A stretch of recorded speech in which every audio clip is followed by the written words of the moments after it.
मातृभूमि कविता सोहनलाल द्विवेदी द्वारा लिखी गई एक प्रेरणादायक और देशभक्ति से भरपूर रचना है।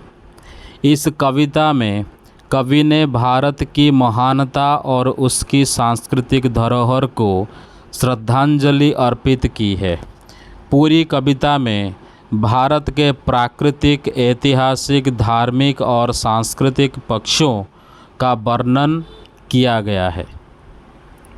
कविता की शुरुआत कवि हिमालय की ऊंचाई से करते हैं जो आकाश को चूमता है और इसके नीचे समुद्र यानी कि सिंधु नदी लहराता है। यह दृश्य भारत की विशालता और प्राकृतिक सौंदर्य का प्रतीक है। इसके बाद कवि गंगा और यमुना नदियों का उल्लेख करते हैं जो त्रिवेणी संगम में लहराती है और उनके चारों ओर का वातावरण चमकदार और अद्वितीय है। इन नदियों और नदी के किनारे स्थित दृश्यों के माध्यम से कवि भारत की प्राचीनता और उसकी अमूल्यता को दर्शाते हैं।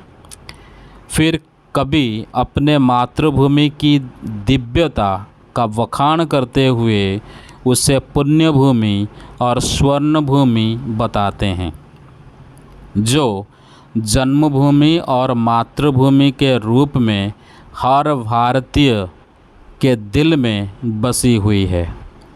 वे भारत को न केवल एक भौतिक भूमि के रूप में बल्कि एक पवित्र और आदर्श भूमि के रूप में प्रस्तुत करते हैं। कविता में आगे बढ़ते हुए कवि भारत के जंगलों और झाड़ियों का वर्णन करते हैं, जहाँ चिड़ियाँ चहक रही है और झरने गिर रहे हैं। ये दृश्य भारत की शांति, हरियाली और प्राकृतिक संसाधनों की ओर इशारा करते हैं। इसके अलावा अमराइयाँ, कोयल की पुकार और मलय पवन के बहाव का जिक्र करते हुए कवि भारतीय प्रकृति की मधुरता और सजीवता को दर्शाते हैं। कवि फिर धर्मभूमि और कर्मभूमि का उल्लेख करते हुए भारत के आध्यात्मिक और नैतिक महत्व को उजागर करते हैं। वे यह बताते हैं कि यह वही भूमि है जहाँ भगवान राम का जन्म हुआ, जहाँ सीता का जन्म हुआ और जहाँ भगवान श्री कृष्ण ने गीता का उपदेश दिया। इसके साथ ही गौतम बुद्ध ने भी यहीं जन्म लिया और उन्होंने संसार को दया और करुणा का संदेश दिया। कविता के अंत में कवि ने भारत की युद्ध भूमि और बुद्ध भूमि का उल्लेख किया, जो इस बात का प्रतीक है कि भारत ने न केवल युद्धों में भाग लिया बल्कि एक आध्यात्मिक जागरण भी प्रदान किया।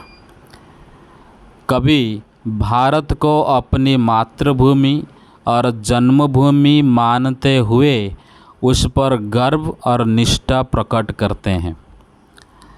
अंततः इस कविता के माध्यम से सोहनलाल द्विवेदी ने भारतीय समाज और संस्कृति के महान पहलुओं को उजागर किया है।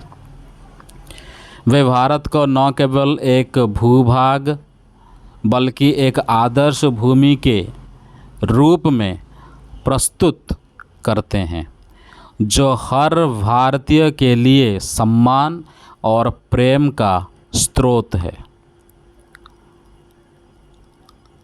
यह कविता हर भारतीय को अपनी मातृभूमि के प्रति सम्मान और गर्व की भावना से प्रेरित करती है।